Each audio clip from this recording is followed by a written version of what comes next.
الحمد لله نحمده ونستعينه ونستغفره ونؤمن به ونتوكل عليه ونعوذ بالله من شرور أنفسنا ومن سيئات أعمالنا من يهده الله فلا مضل له ومن يضلل فلا هادي له ونشهد أن لا إله إلا الله وحده لا شريك له ونشهد أن سيدنا ومولانا محمدا عبده ورسوله أما بعد فأعوذ بالله من الشيطان الرجيم بسم الله الرحمن الرحيم والعصر إن الإنسان لفي خسر إلا الذين آمنوا وعملوا الصالحات وتواصوا بالحق وتواصوا بالصبر اللهم صل على محمد وعلى آل محمد كما صليت على إبراهيم وعلى آل إبراهيم إنك حميد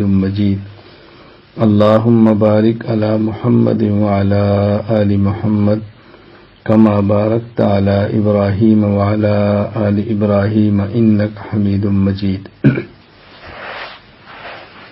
اللہ تعالیٰ نے قرآن کریم میں ایک اہم مضمون بیان فرمایا اس سورۃ مبارکہ یعنی سورۃ العصر میں۔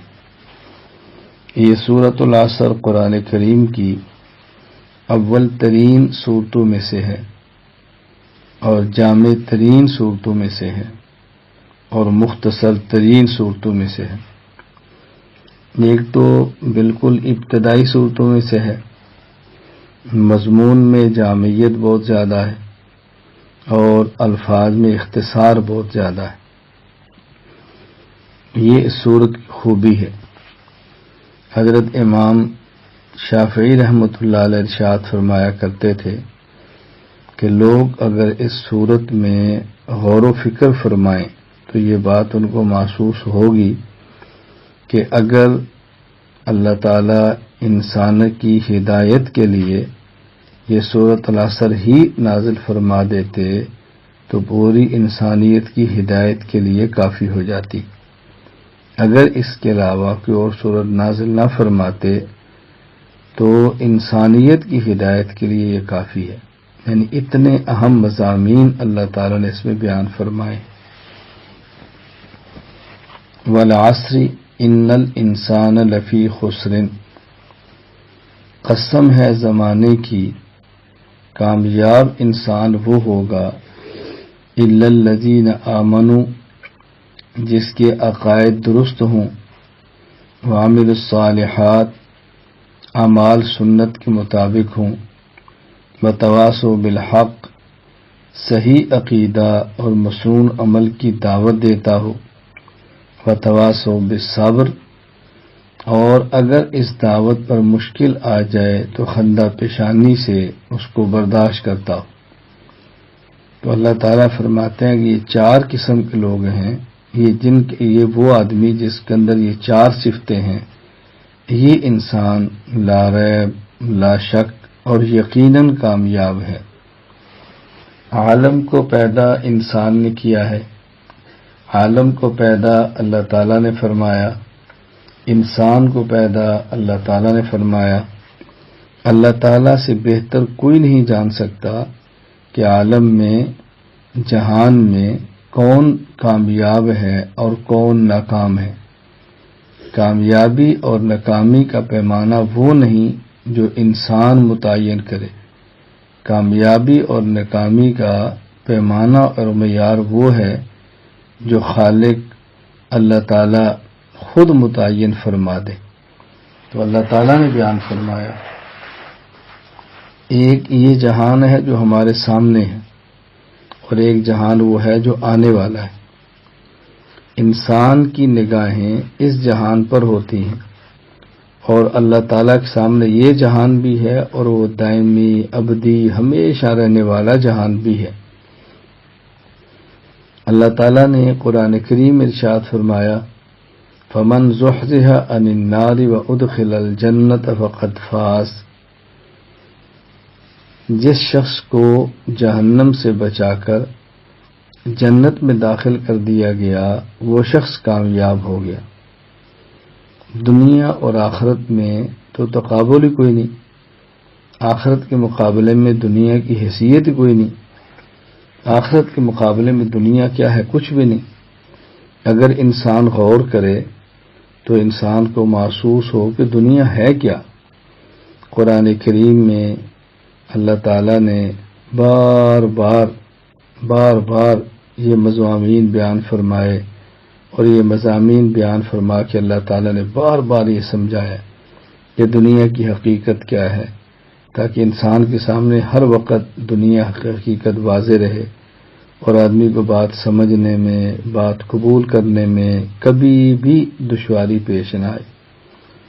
اللہ تعالیٰ نے سورۃ الحدید میں عجیب بات ارشاد فرمائی، اعلموا انما الحیات الدنیا لعب ولہو وزینۃ وتفاخر بینکم وتکاثر فی الاموال والاولاد۔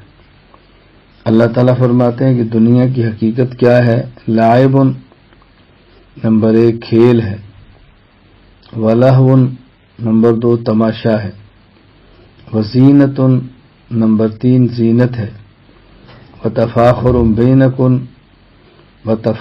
بینکم نمبر 4 آپس میں فخر اور غرور ہے، وتکاثر فی الاموال والاولاد نمبر 5 مال اور اولاد کی کثرت ہے۔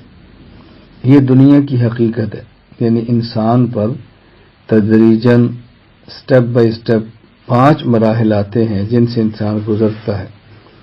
سب سے پہلا مرحلہ وہ کھیل ہے، یعنی بچپن کا سب سے پہلا زمانہ وہ ہے کہ جس میں اطراف سے بے نیاز ہو کر بچہ اپنی کھیل میں رہتا ہے، کوئی اس کو دیکھ رہا ہے، کوئی نہیں دیکھ رہا، دوسروں سے اس کو غرض نہیں ہوتی، چھوٹا بچہ۔ پھر تھوڑا سا بڑا ہوتا ہے تو لہو تماشا، یعنی وہ دوسروں کو دیکھتا ہے، دوسروں کی چیزیں دیکھتا ہے کہ دوسرے کیا کر رہے ہیں۔ پھر تیسرا وقت وزینتن، تھوڑا سا اور بڑا ہوتا ہے تو پھر اس کو ایک زینت کا، زبائش کا شوق اٹھتا ہے، کبھی اگر مرد ہے تو کپڑے، عورت ہے تو اپنے حساب سے۔ اور اس کے بعد عمر کا ایک اور مرحلہ آتا ہے تو فرمایا وتفاخر، پھر اس کے اندر غرور، کبر، جوانی کا نشہ کہ کسی کیا حیثیت ہے، جو میں ہوں وہ کچھ بھی نہیں، وہ دوسرا کون ہو سکتا ہے، جوانی کی طاقت۔ پھر اس کے اوپر اس کے بعد مرحلہ آتا ہے بڑھاپا، میرے بچے کتنے ہیں، میری دولت کتنی ہے، میرا فلاں بھی بینک بیلنس ہے، فلاں میرا پلاٹ ہے، فلاں جگہ پہ مکان ہے، میرے بیٹے اتنے ہیں، بیٹیاں اتنی ہیں، پوتے اتنے ہیں، نواسے اتنے ہیں، میرا خاندان اتنا بڑا ہے۔ تو یہ انسان پر 5 حالات آتے ہیں، یہ ہے پوری زندگی۔ کمثل غیث اعجب الکفار نباتہ ثم یہیج فتراہ مصفرا ثم یکون حطاما۔ پھر انسان کی موت ہے۔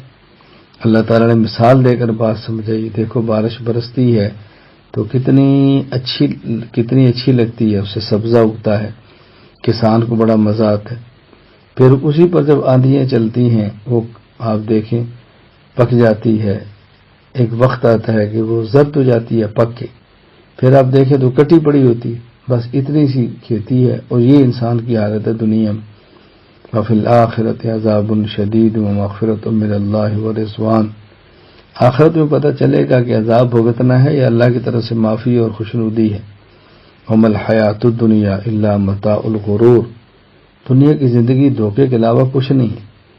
یہاں اللہ تعالیٰ نے دنیا اور آخرت کو بیان فرمایا، اور پھر یہ نہیں فرمایا کہ دنیا کے لیے محنت کرو اور کوشش کرو، فرمایا سابقوا الی مغفرۃ من ربکم وجنۃ عرضھا کعرض السماء والارض، کہ تم آگے بڑھو، کس میں؟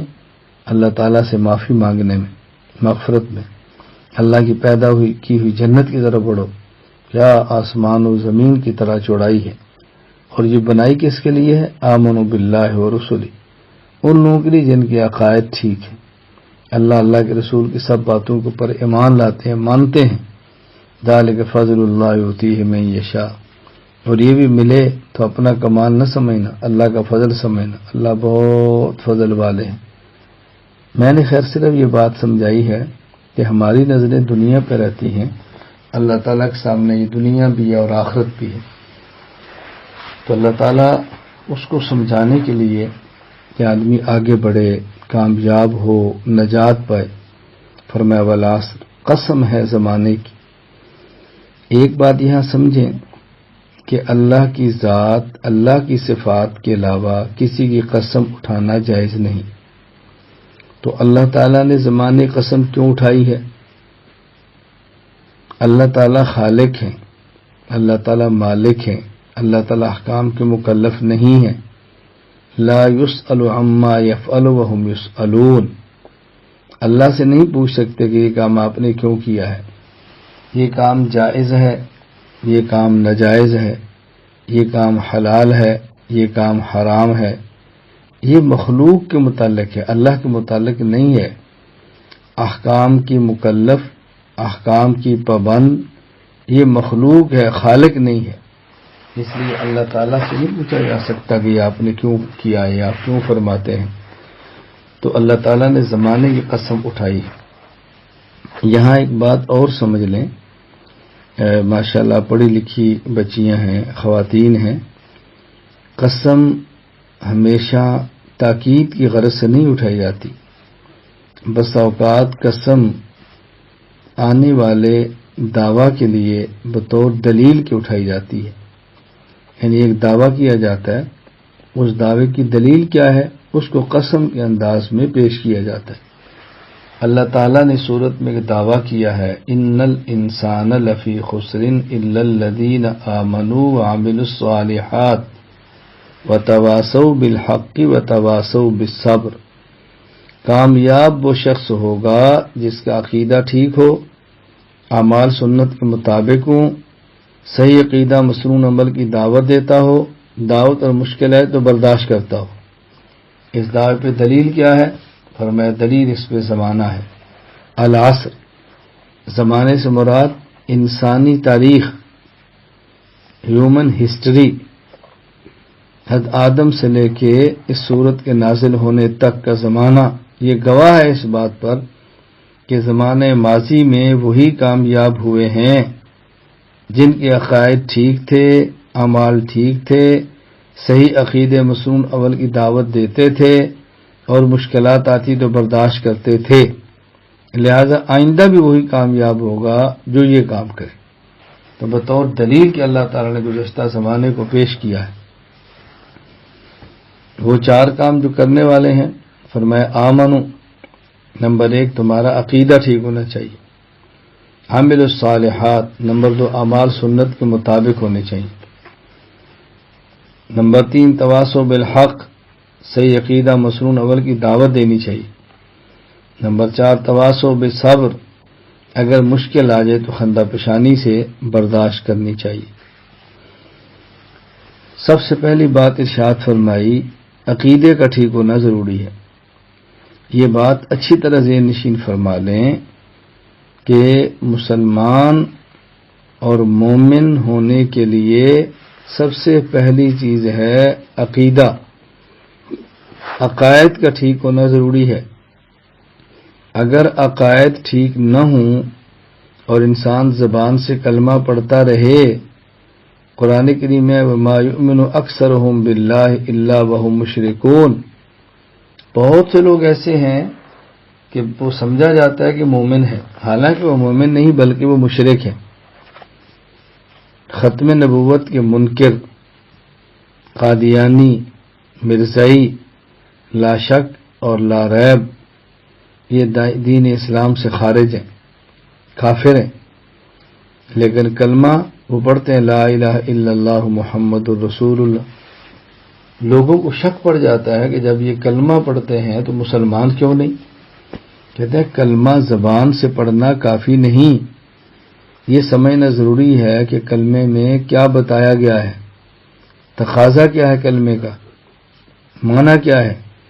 کا مطلب یہ ہے کہ وہ تمام چیزیں مانے جو اللہ نے اپنے پیغمبر کو دی ہے اور پیغمبر نے امت کو، انسانیت کو دیا، ان تمام چیزوں کو مانے تو پھر انسان مومن شمار ہوگا، وگرنہ مومن شمار نہیں ہوگا۔ تو سب سے پہلی چیز ہے عقائد کا ٹھیک ہونا۔ عقائد بنیادی اللہ تعالیٰ کی توحید ہے، اور رسالت ہے اور قیامت ہے. یہ بنیادی عقائد ہے. اس کو اچھی طرح ذہن نشین فرما لیں کہ یہ بنیادی عقائد ہیں جن کا ٹھیک ہونا بے حد ضروری ہے. پہلی بات یہ ہے کہ عقائد ٹھیک ہو. اگلا مرحلہ ہے کہ اعمال سنت کے مطابق ہو. میں اس لیے آپ تمام بہنوں بیٹیوں سے گزارش کروں گا کہ سب سے پہلے عقائد کو ٹھیک کرنے پر توجہ دیں. عقائد کو پڑھیں، عقائد کا مطالعہ فرمائیں، اور اہل حق علماء سے، عام جگہ سے نہیں، ہر کسی سے نہیں. یہ جو ہمارے بات مشہور ہے کہ انظر الی ما قال ولا تنظر الی من قال، یہ نہ دیکھا کرو کیا کون کہتا ہے، یہ دیکھا کرو کیا کہتا ہے. سب سے پہلے یہ دیکھتے ہیں کہ کہنے والا کون ہے، پھر یہ دیکھتے ہیں کہ کیا کہتا ہے. ایک ہے دنیا کی باتیں، دنیا میں تو سمجھ آئے گی کسی حد تک کہ یہ نہ دیکھے کون ہے، یہ دیکھیں کیا ہے. شریعت کا معاملہ یوں نہیں ہے. شریعت کا معاملہ یوں نہیں ہے.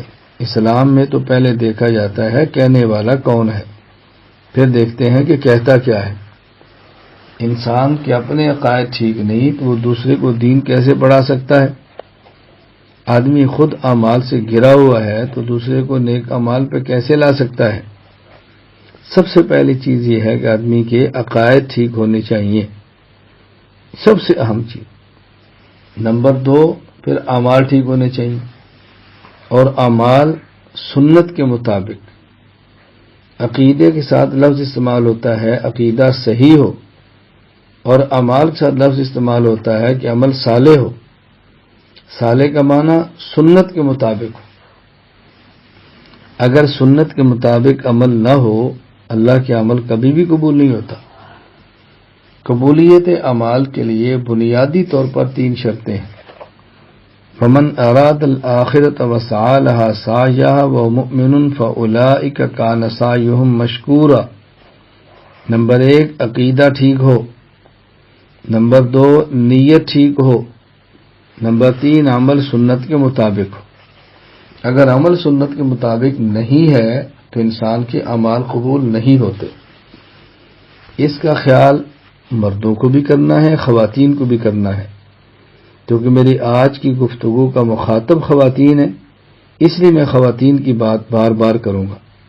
اس کا معنی ہرگز یہ نہ سمجھیں کہ میں مردوں کو خطاب نہیں کرتا یا مردوں سے غافل ہوں، یا کہیں آپ کے ذہن میں نہ آئے کہ ساری کمزوریاں ہمارے اندر ہی ہیں، کیا مردوں کے اندر نہیں؟ چونکہ مخاطب آپ ہیں نا، اس لیے میں آپ کو یہ بات بارہا کہہ رہا ہوں اور یہ آپ کو بات سمجھا رہا ہوں. ان باتوں کو سمجھنا از حد ضروری ہے. مثلا اہم ترین عمل نماز ہے، اور نماز میں بنیادی چیزیں مسجد اور جماعت ہے. اللہ تعالیٰ نے خواتین کو دونوں چیزوں سے الگ کر دیا. نہ ان کے ذمے جماعت رکھی ہے، نہ ان کے ذمے مسجد رکھی ہے. اب اس پر یہ پریشان کیوں ہیں، اس پر یہ فکر مند کیوں ہیں؟ خواتین کے کرنے کام کیا ہیں؟ مثلا نماز کا وقت ہے، صبح شوہر ہے یا والد ہے، بیٹا ہے یا بھائی ہے، خاتون اٹھے، سردی ہے ذرا پانی گرم کر دے، وہ اٹھ کے وضو کریں، وہ مسجد میں تشریف لے جائیں، وہاں مسجد میں جا کے نماز پڑھیں. اب جو وہاں نماز پڑھے گی اس کا اجر اس عورت کو ملے گا، کیونکہ اس نے ان کو پانی گرم کر کے وضو کرا کے تولیہ دیا اور تیار کر کے بھیجا ہے. جب واپس آئیں، اگر سردی ہے چائے کا اہتمام کریں، یا ان کی پسند کے مطابق کوئی چیز کا اہتمام کریں. وہ اشراق پڑھ کے آتے تو آنے تک ناشتہ تیار کریں. اب دیکھیں اللہ تعالیٰ نے کتنی آسانی رکھی ہے. اگر عورت پر بھی یہی اعمال ہوتے کہ نماز پڑھے اور مسجد میں پڑھے باجماعت پڑھے تو گھر کا نظام کیسے چلتا؟ تو مرد کے ذمہ ہے کہ نماز مسجد میں اور باجماعت، عورت کے ذمہ ہے کہ ان کے آنے تک گھر کو سنبھالے. اللہ تعالیٰ نے کتنی آسانی پیدا فرمائی ہے. اب خواتین کو اس کا خیال کرنا چاہیے. میں دیکھتا ہوں کہ خواتین بڑی فکر مند ہوتی ہیں کہ مجھے بھی مسجد میں لے جائیں، میں نے بھی مسجد میں نماز پڑھنی ہے. جبکہ حدیث پاک میں مردوں کے لیے باجماعت نماز پڑھنے پر 25 یا 27 گنا اجر کا وعدہ ہے، اور خواتین کے لیے اکیلے نماز پڑھنے پر 25 گنا نماز کا وعدہ ہے، یعنی عورت کو اکیلے نماز پڑھنے پر اجر زیادہ ملتا ہے۔ اب اس کا خاتون کو خیال کرنا چاہیے کہ میں نماز میں کیا چیز دیکھنی ہے۔ اور مقامات تو چھوڑیں، اللہ تعالیٰ آپ کو حج کی توفیق عطا فرمائے، اللہ تعالیٰ آپ کو عمرے کی توفیق عطا فرمائے، تو حج اور عمرے میں جا کر بھی عورت کا حرم میں نماز پڑھنا اس قدر باعث اجر و ثواب نہیں جس طرح اس کا وہاں اپنے کمرے میں نماز پڑھنا باعث اجر و ثواب ہے۔ عورتیں جاتی ہیں، رغبت سے جاتی ہیں، پڑھنا چاہیں جا کر پڑھ بھی سکتی ہیں، ان کا باہر نکلنا، بے پردہ ہونا، مردوں کے جسم کے ساتھ جسم کا لگ جانا، اور پھر اس حالت میں حرم میں پہنچنا، پھر وہاں جا کے نماز پڑھنا، پھر باہر نکلنا، اور پردے کا اہتمام نہ ہو، کسی کے ان کے چہرے پر نظر پڑ جانا، یہ دیکھو کتنے خطرناک امور ہیں۔ تو یہی اگر جائے عمرہ کرے اور اس کے بعد اپنے گھر میں نماز پڑھے، تلاوت کرے، اور جو حرم میں 1 لاکھ کا اجر ہے وہ حدود حرم کے اندر پڑھنے پر اس کو بھی ملنا ہے، وہ بھی اس کو مل جائے گا، عمرہ بھی ادا ہو جائے گا، بچے شوہر یا جو بھی ساتھ ہیں ان کے لیے کھانے پینے کا انتظام کرے، سارے اجر اس کو مل جائے گا۔ تو الجھن کتنی ہوتی ہے کہ خواتین حدود شریعت نہ سمجھنے کی وجہ سے حرم میں جاتی ہیں، مرد واپس آتے ہیں تو کھانا تیار نہیں ہوتا، ناشتہ تیار نہیں ہوتا، سب کو الجھن پیش آتی ہے۔ بچے ساتھ ہیں، ان کو لے کر جائیں گی تو وہاں حرم میں جا کر بچے شور کریں گے، کوئی چھوٹا بچہ ہوگا تو روئے گا، پورے حرم کا ماحول عجیب بنا دیں گے۔ یہ کیوں ہوا کہ ہم نے شریعت کو نہیں سمجھا۔ شرعی اعمال پر شریعت کے مطابق عمل کریں، یہ کمال چیز ہے، لیکن اس کا معنی یہ نہیں ہے کہ حرم میں تو نہ جائیں لیکن بازار میں گھومتی رہیں کہ جی حرم میں نہ جانا، گھر نماز پڑھنا افضل ہے، تو باہر کی بجائے گھر رہنا افضل ہے نا۔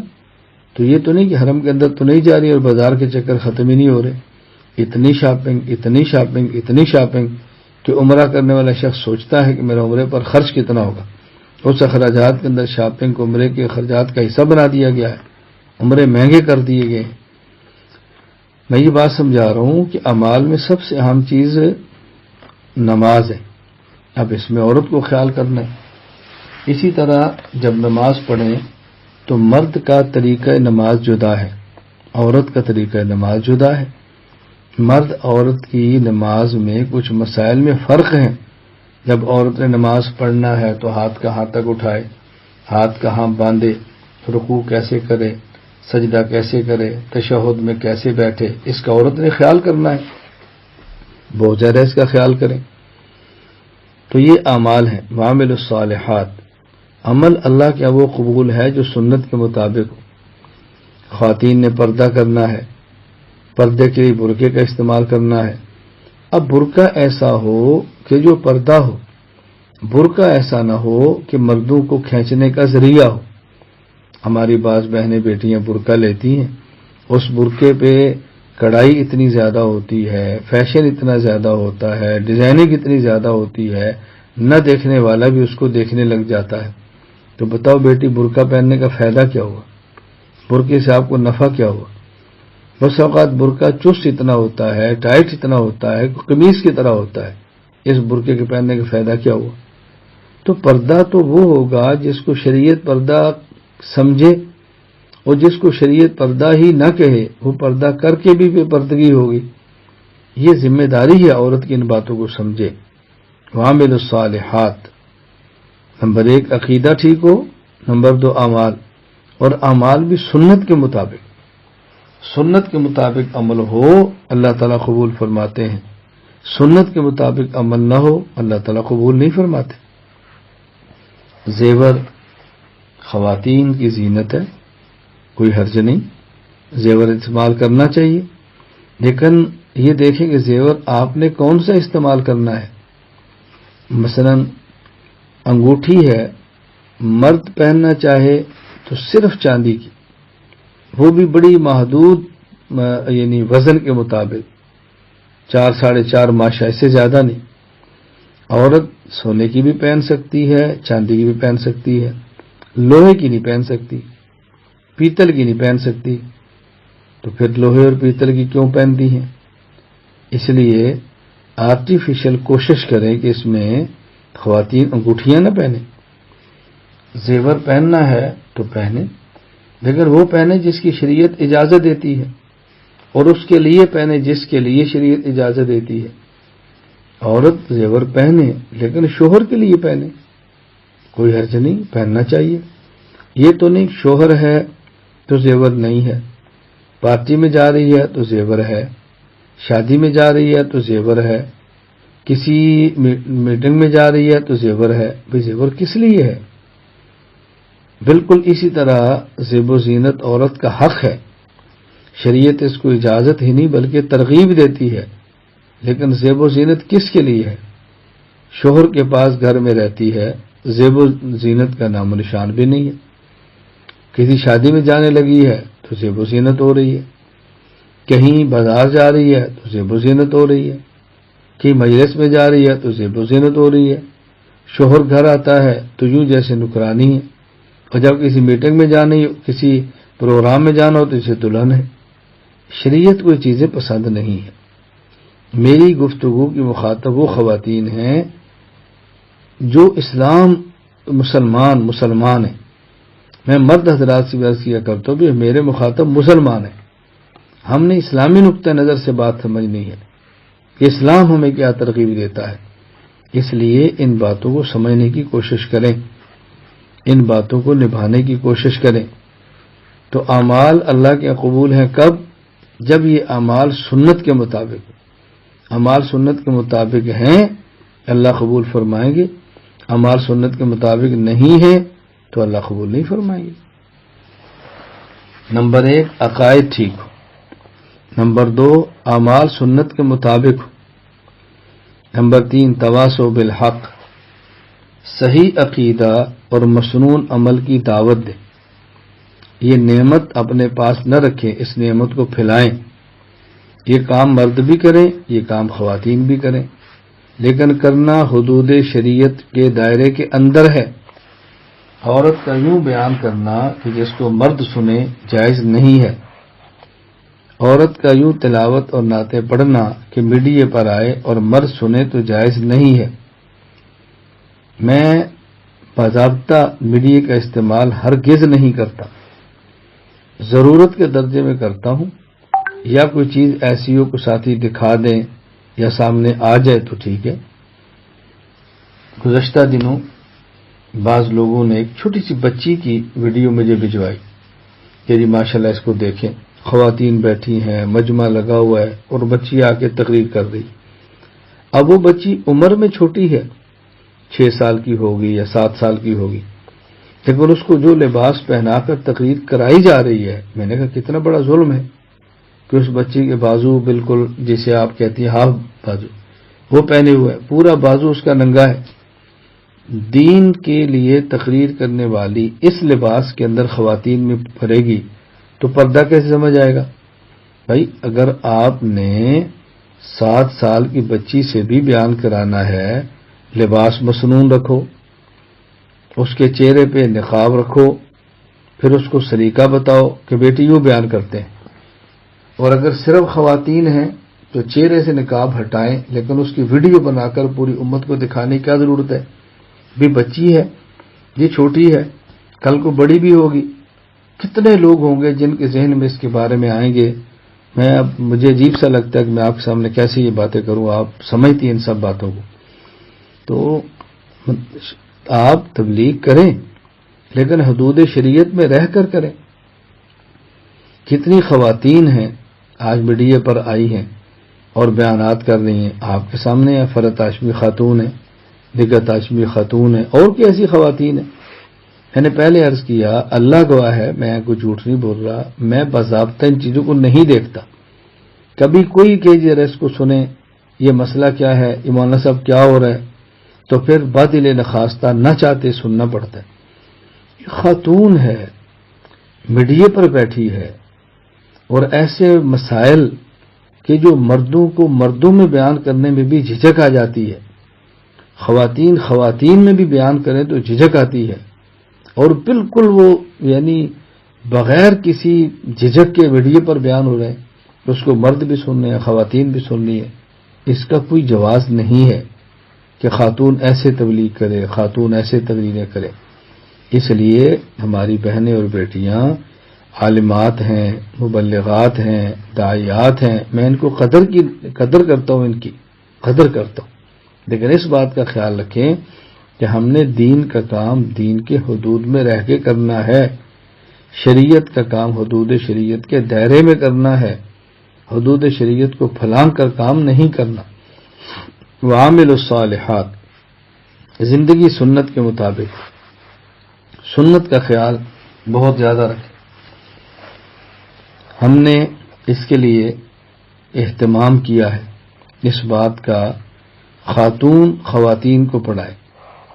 کوئی ایسا مضمون کہ جو خاتون نہیں سمجھا سکتی، پہلا اس کا طریقہ یہ ہے اپنے شوہر سے سمجھے اور خواتین کو سمجھائے۔ اگر کوئی مجبوری ہو، کوئی ضرورت ہو مرد خواتین کو پڑھائے تو اس کی گنجائش موجود ہے، یہ ناجائز نہیں ہے۔ پردے میں رہ کر پڑھ بھی سکتی ہیں، پردے میں رہ کر پوچھ بھی سکتی ہیں، پردے میں رہ کر ضروری بات کر سکتی ہیں، میں ناجائز نہیں کہہ رہا، مگر وہ ترجیح اس بات کو دیں کہ جن مسائل کو خاتون آرام سے پڑھا سکتی ہے وہ خاتون سے پڑھے، اور جہاں مشکل ہے وہ الجھن ہے۔ تو نمبر 1 عقیدہ ٹھیک ہو، نمبر 2 عامل الصالحات، اعمال سنت کے مطابق ہونے چاہیے، اعمال سنت کے مطابق ہونے چاہیے، اس کا خیال رکھنا بہت ضروری ہے۔ نمبر 3 صحیح عقیدہ اور مسنون عمل کی دعوت دینی چاہیے، وتواصوا بالحق۔ اور چوتھی بات، اگر مسنون عمل کی دعوت دیتے ہوئے کوئی مشکل آ جائے تو خندہ پیشانی سے برداشت کریں۔ اس دعوت کا دائرہ بہت وسیع ہے، کبھی اپنے عمل سے گھر میں دعوت ہوتی ہے، یعنی آپ کی شادی ایسے گھر میں ہو گئی ہے جہاں پردے کا ماحول نہیں ہے، وہاں پردے کرنے پر دین کا مذاق ہوتا ہے، تو وہاں اپنی زبان کی بجائے اپنے عمل کو پیش کریں، بجائے سے کہ آپ زبانی باتیں کریں، زبانی تقریر کریں، ان کو سمجھانا شروع کریں، کچھ عرصہ اپنے عمل کو پیش کریں، اس گھر میں اپنے اخلاق، اپنی اچھی عادات، اپنی ساس اور خواتین کی خدمت، عمل سے پیش آئیں، لیکن پردہ نہ چھوڑیں، کچھ بھی ہو جائے، کوئی کتنا بھی زور لگا لے کہ آپ پردہ نہ کریں، ہمارا ماحول نہیں ہے، کیونکہ میں عورت ہوں، میں خاتون ہوں، میری فطرت ہے، میں اس کے بغیر رہ ہی نہیں سکتی، کیسے ہو سکتا ہے میں پردہ نہ کروں؟ پردہ تو میں نے کرنا ہے، اس لیے میں عرض کر رہا ہوں کہ پردہ کرنا ہے، پردہ نہیں چھوڑنا، لیکن اس پردے پہ لیکچر اور تقریریں اور لڑائی کو میرا اپنا معاملہ ہے، کوئی کرتی ہے کرے، نہیں کرتی اس کا مسئلہ ہے، میں تو پردے کو نہیں چھوڑ سکتی، یہ آپ کی دعوت ہے۔ وتواصوا بالصبر، اگر مشکل آ جائے اس دعوت پہ برداشت کریں، اس کا بہت زیادہ خیال کریں کہ آپ نے دعوت کا خیال کرنا ہے کہ دعوت دیں، اور دعوت مشکل آئے تو اس کو خندہ پیشانی سے صبر کریں، برداشت کریں، اس کا خیال کریں۔ یہ 4 چیزیں ایسی ہیں کہ جس کا خیال کرنا ہے۔ تو میں نے آج کی گفتگو میں جو آپ سامنے بات رکھی ہے وہ سب سے پہلی یہ سورۃ العصر کا خلاصہ ہے، یعنی کامیاب وہ انسان ہوگا خواہ مرد ہو یا عورت، نمبر 1 ان کے عقائد ٹھیک ہو، نمبر 2 اعمال سنت کے مطابق ہو، نمبر 3 صحیح عقیدہ اور مسنون عمل کی دعوت ہو، نمبر 4 اگر دعوت اور مشکل آئے تو خندہ پیشانی سے برداشت کریں۔ آج سے آپ تمام میری بہنیں اور بیٹیاں یہ ذہن بنا لیں کہ ہم نے انشاءاللہ العزیز عقائد کو ٹھیک کرنا ہے، اعمال کو سنت کے مطابق رکھنا ہے، یہ ذہن بنا لیں، کیونکہ آگے دعوت یہ ہر کسی کا کام نہیں، 2 باتیں الگ ہیں، اس کو بیٹی بہت اچھی طرح سمجھ لو، ایک ہے دین کو پڑھنا، ایک ہے پڑھانا۔ پڑھنا ہر کسی کی ذمہ داری ہے، پڑھانا ہر کسی کی ذمہ داری نہیں ہے۔ ایک ہے دین کو سمجھنا، ایک ہے دین کو سمجھانا۔ تو فہم دین ہر کسی کی ذمہ داری ہے، تفہیم دین ہر کسی کی ذمہ داری نہیں ہے، دین کو سمجھنا ہر کسی کے ذمہ ہے، لیکن دین کو سمجھانا یہ ہر کسی کے ذمہ نہیں ہے۔ یہ اچھی طرح ذہن نشین کر لو، اس لیے کہ پڑھانا اس نے ہے جس کا پڑھا ہوا بہت اچھا ہو، اس کو اسباب میسر ہوں، ماحول اس کا ساتھ دیتا ہو۔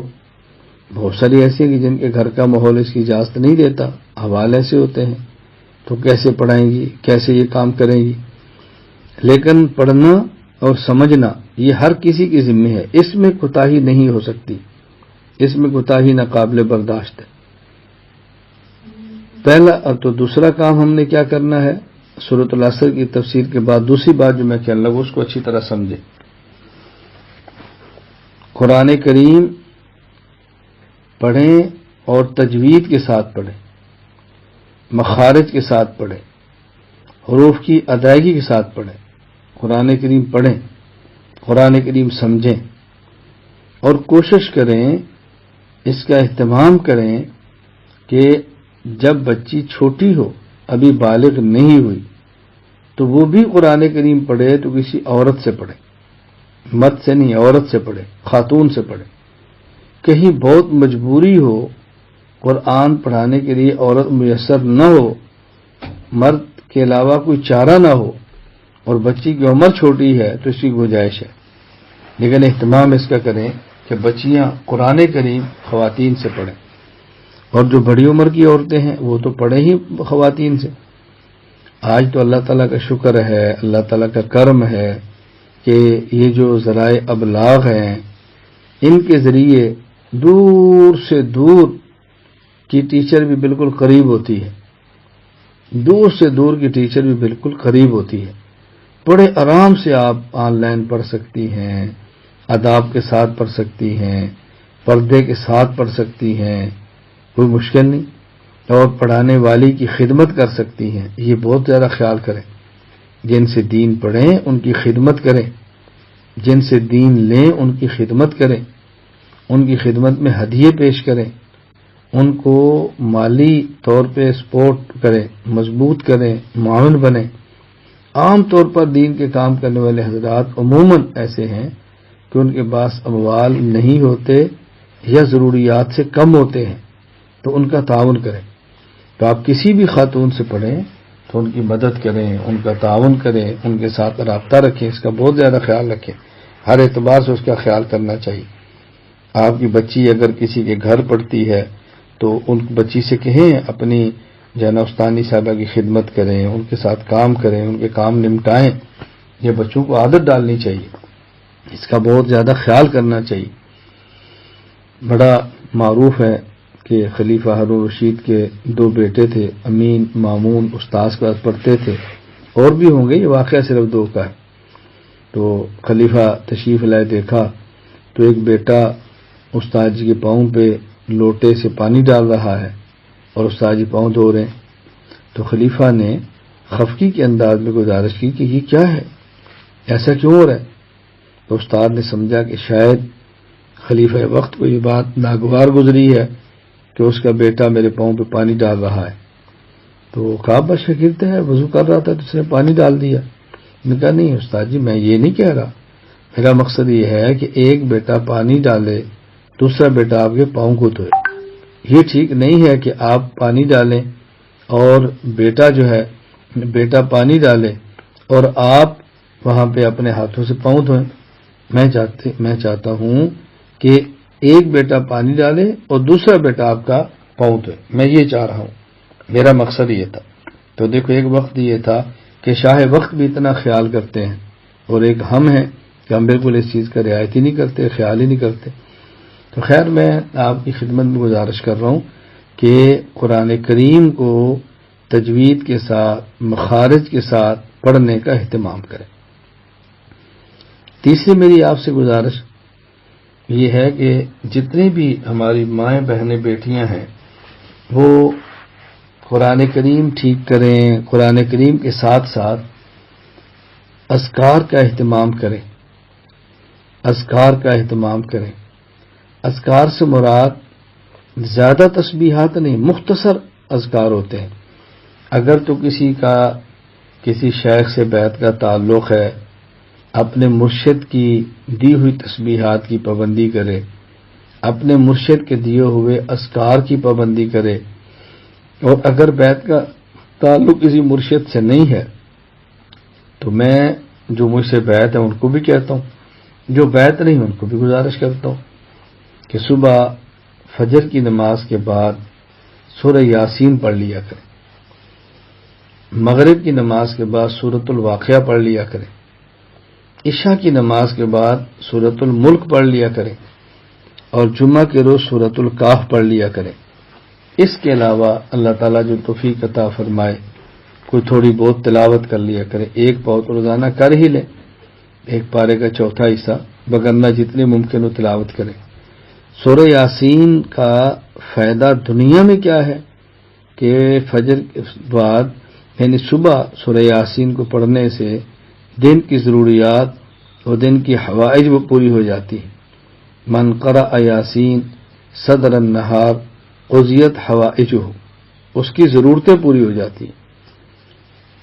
اسی طرح اگر آپ سورہ واقعہ پڑھتی ہیں، فقر و فاقہ دور ہو جاتا ہے، غربت دور ہو جاتی ہے، اللہ تعالیٰ اموال عطا فرماتے ہیں، اور سورہ ملک پڑھنے سے قبر کے عذاب سے نجات مل جاتی ہے، حفاظت ہو جاتی ہے، قبر بندے کی ٹھیک رہتی ہے، اور جمعہ کے دن سورہ کہف پڑھنے سے انسان فتنوں سے محفوظ ہو جاتا ہے، بندہ فتنوں سے بچ جاتا ہے، فتنوں سے انسان کی حفاظت ہو جاتی ہے۔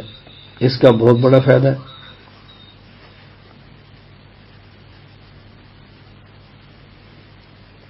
اس لیے ان چیزوں کا بہت زیادہ اہتمام کریں۔ فجر کے بعد سورہ یاسین، مغرب کے بعد سورہ واقعہ، عشاء کے بعد سورہ ملک، اور جمعہ کے دن سورہ کہف، اور کچھ نہ کچھ قرآن کریم کی تلاوت، اس کا اہتمام کریں۔ اذکار 100 مرتبہ پہلا کلمہ پڑھ لیا کریں، لا الہ الا اللہ، لا الہ الا اللہ، لا الہ الا اللہ، اور 15-20 مرتبہ لا الہ الا اللہ پڑھنے کے بعد ایک بار محمد الرسول اللہ صلی اللہ علیہ وسلم کہہ لیں، اونچی آواز سے نہیں، آہستہ۔ نمبر 2، استغفار 100 بار پڑھ لیا کریں، استغفر اللہ، استغفر اللہ، دل میں خیال کر کے میں اپنے گناہوں کی معافی اللہ سے مانگ رہی ہوں۔ نمبر 3، 100 مرتبہ درود شریف پڑھ لیا کریں، مختصر ترین درود شریف ہے، صلی اللہ علیہ وسلم، صلی اللہ علیہ وسلم، صلی اللہ علیہ وسلم۔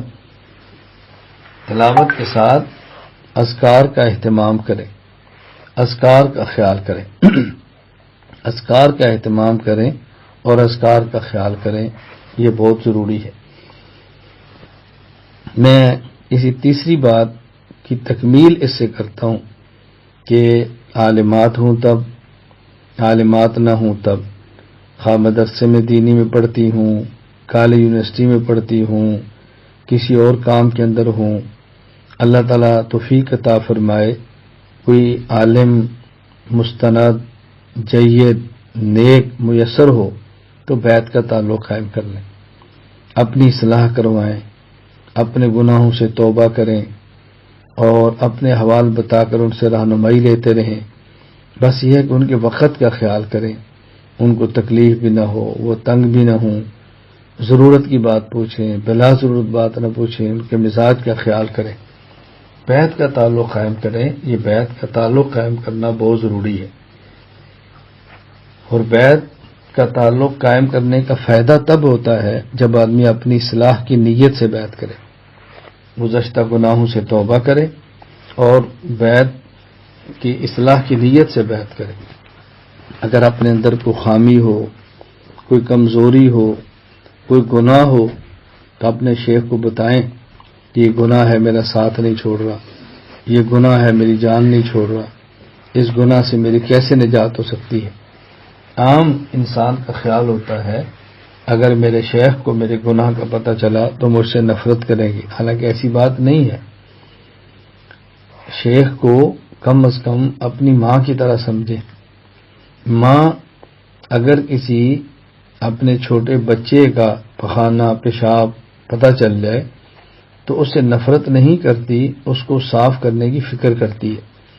اسی طرح جب شیخ کے علم میں اپنے کسی مرید کا گناہ آ جائے، مریدہ کا جرم آ جائے، وہ نفرت نہیں کرتا، وہ اس کو ختم کرنے کی کوشش کرتا ہے۔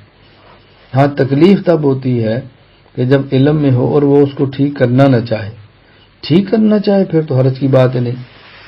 مجھ سے ایک شخص نے پوچھا کہ اگر کوئی اپنے شیخ کو اپنا گناہ بتائے، یہ تو اپنے گناہ کا اظہار ہے، اور ایسی بات سے شریعت میں منع کیا گیا اپنا گناہ کسی اور کو بتاؤ۔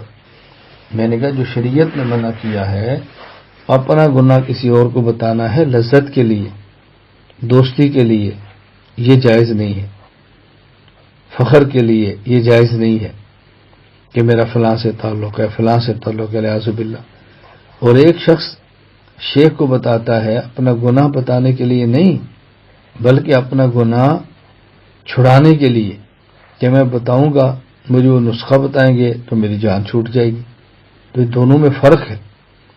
گناہ بتانا لذت کے لیے، گناہ بتانا فخر کے لیے، گناہ بتانا کسی اور مقصد کے لیے تو جائز نہیں ہے۔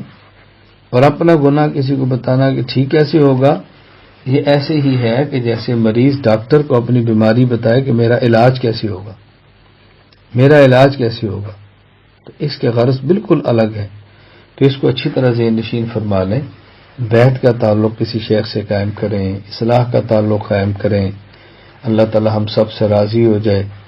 میں نے مختصر بات کی ہے، اللہ تعالیٰ نے توفیق عطا فرمائی، پھر کبھی مجلس ہوئی تو کچھ باتیں پھر کہہ دیں گے۔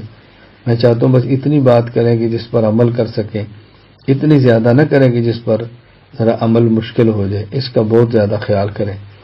اللہ تعالیٰ ہم سب سے راضی ہو جائے۔ تو آج کی مجلس میں میں نے 3 باتیں کی ہیں۔ نمبر 1 سورۃ العصر کا خلاصہ مختصر تفسیر پیش کی ہے، اور نمبر 2 قرآن کریم تجوید کے ساتھ سیکھنے پر میں نے زور دیا ہے۔ نمبر 3 کچھ اذکار اور بیعت کا تعلق قائم کرنے کی ترغیب دی ہے۔ مجھے امید ہے انشاءاللہ العزیز آپ تمام بیٹیاں اور بہنیں پابندی کریں گی، سمجھیں گی، عمل کی کوشش کریں گی۔ میں آپ کے لیے دعا کرتا ہوں، آپ میرے لیے دعا کریں۔ اللہ تعالیٰ ہم سب سے راضی ہو جائے، اللہ تعالیٰ قبول فرما لے، اللہ تعالیٰ ہم سب کو اپنا محبوب بنا لے، اپنی مرضی کے مطابق اللہ تعالیٰ ہمیں زندگی گزارنے کی توفیق عطا فرمائے۔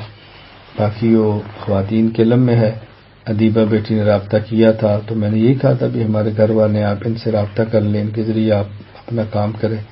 تو ہمارا الحمدللہ خواتین کے لیے کورس مرتب ہو رہا ہے، ابھی بہت ساری خواتین پڑھ رہی ہیں 2 سالہ فاضلہ کورس کے نام پہ، ہم اس کا نصاب بنا رہے ہیں، انشاءاللہ اس سال کے آخر تک یا آئندہ سال کے شروع تک مکمل اس کا نصاب تیار ہو جائے گا۔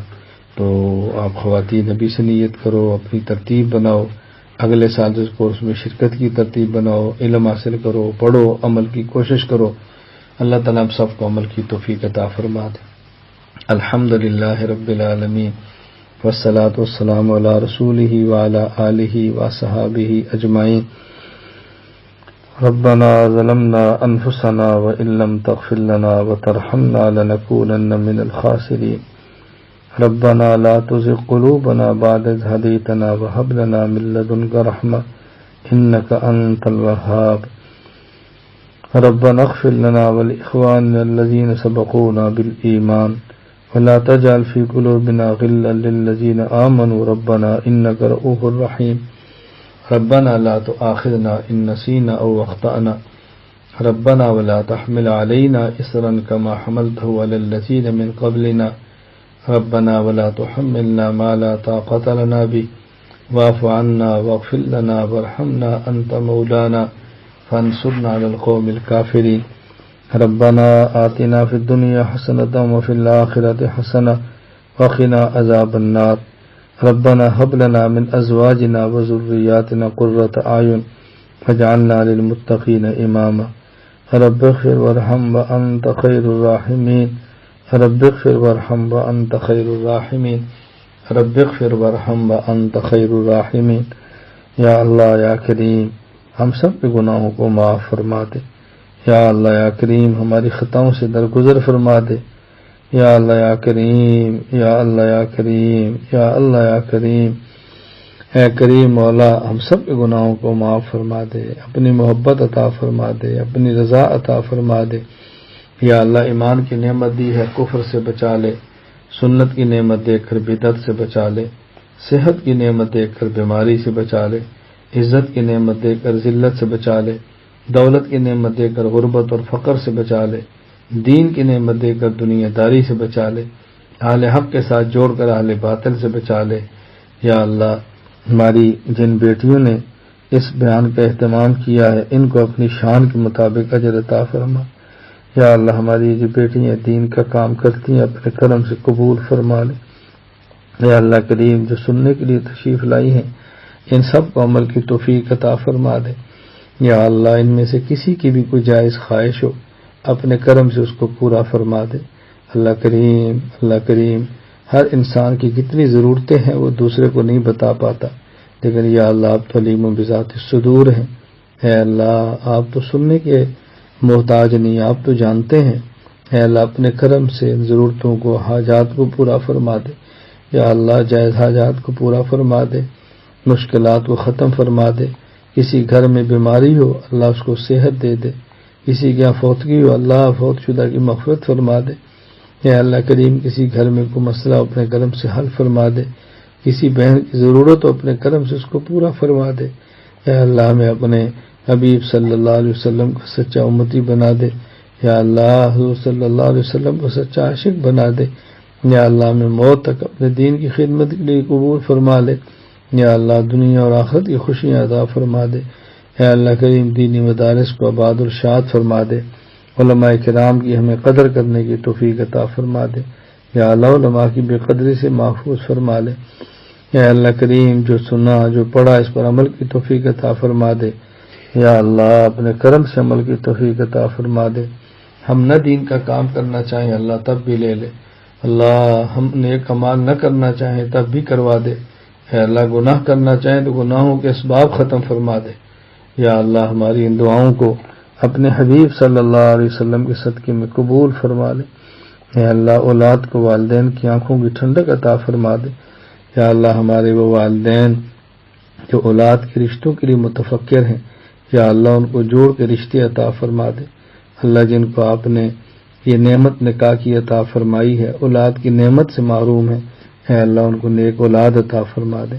یا اللہ جن کو آپ نے نیک اولاد دی، یا اللہ جن کو آپ نے اولاد دی ہے اولاد کو نیک بنا دے، ماں باپ کی آنکھوں ٹھنڈک بنا دے، گھروں میں جوڑ پیدا فرما دے، کہیں نچاکی ہو اللہ اپنے کرم سے اس کو ختم فرما دے۔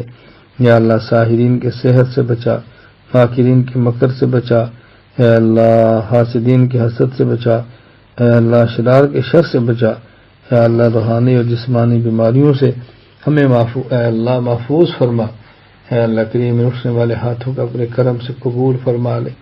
یا اللہ اس بیان میں کون کون سی ہماری بیٹیاں بہنیں شریک ہیں یا اللہ میں تو کسی کو نہیں جانتا، اے اللہ میں تو کسی کو نہیں جانتا، یا اللہ میرا تو ان سے تعلق بھی نہیں ہے، یا اللہ صرف آپ کے دین کی نسبت سے آئی ہیں، اے اللہ آپ کے نام کی نسبت سے آئی ہیں۔ آپ کے حبیب صلی اللہ علیہ وسلم کی زبان مبارک سے وعدہ ہے کہ جو اللہ کے نام پہ جمع ہوتے ہیں اللہ کے نام پہ جدا ہوتے ہیں اللہ ان کو اپنے عرش کا سایہ عطا فرماتا ہے۔ یا اللہ مجھے بھی ان بیٹیوں کو بھی اے اللہ اپنے عرش کا سایہ نصیب فرما، یا اللہ اپنے عرش کا سایہ نصیب فرما۔ قیامت کے دن اپنے حبیب صلی اللہ علیہ وسلم کے مبارک ہاتھوں یا اللہ جام کوثر عطا فرما۔ اے اللہ کریم نامہ مال دائیں ہاتھ میں عطا فرما۔ اے اللہ قبر کے عذاب سے حفاظت فرما لے، حشر کی ہولناکیوں سے محفوظ فرما لے۔ اے اللہ بجلی سے زیادہ رفتار کے ساتھ پل صراط سے گزار دے۔ یا اللہ کریم بغیر حساب کے جنت میں داخلہ عطا فرما دے۔ یا اللہ ہم حساب کے قابل نہیں ہیں، بغیر حساب عطا فرما دے۔ اللہ ہم جنت کے مستحق نہیں ہیں لیکن جہنم کو برداشت نہیں کر سکتے، اے اللہ اس لیے جہنم کی آگ سے محفوظ فرما لے۔ رزق حلال برکت والا وسعت کے ساتھ عطا فرما دے۔ یا اللہ ہر کسی کو اپنا گھر عطا فرما دے، اللہ کریم ہر کسی کو اپنی گاڑی عطا فرما، ہر کسی کو ان کی ضرورتیں پوری فرما، یا اللہ عزت کے ساتھ عطا فرما، راحت کے ساتھ عطا فرما، اے اللہ اپنے کرم سے خوشیاں عطا فرما، یا اللہ جو دعائیں مانگی ہیں وہ تمام دعائیں اپنے کرم سے قبول فرما لے، کوئی نہیں مانگی یا اللہ یہ مانگنی نہیں آتی، اپنے کرم سے اپنے فضل سے یا اللہ اس کو ہمارے حق میں قبول فرما لے۔ وصلی اللہ تعالی علی رسولہ خیر خلقہ محمد۔